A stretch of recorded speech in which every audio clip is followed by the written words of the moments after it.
Tonight, the Macon Water Authority named its new interim executive director. The board selected former Georgia Power executive Ron Shipman for that role. It comes after Joey Leverett resigned from the position last month after 10 months on the job. Soon, Central Georgians will head to the polls to choose another Macon Water Authority leader, the District 2 board member.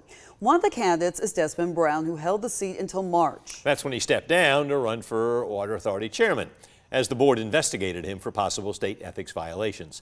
As Anthony Montalto tells us, that investigation could resume if Brown is reelected.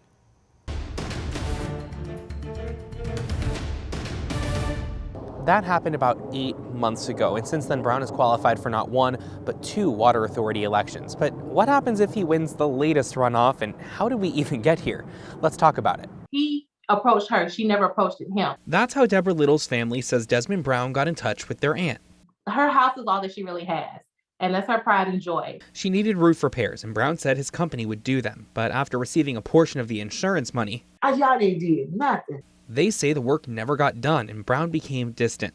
Little's testimony was part of a report from former DA David Cook to the Macon Water Authority earlier this year.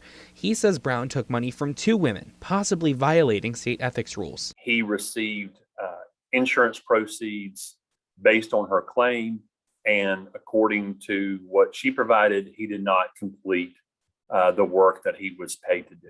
After Cook's report, the board was set to vote whether to ask Governor Brian Kemp to remove Brown from office.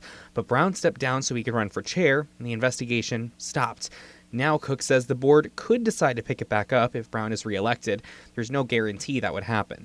Cook's report also mentioned a possible law enforcement investigation. District Attorney Anita Howard says her office has no plans to investigate Brown because the board never sent her the report. Now, like we mentioned earlier, Brown is heading toward a runoff with Lindsay Holliday to get his old seat back. That is slated for December 6th. And the window to request an absentee ballot opens Friday. In Macon, Anthony Montalto, 13 WMAZ News. And Desmond Brown did not reply to several requests for comment on this story.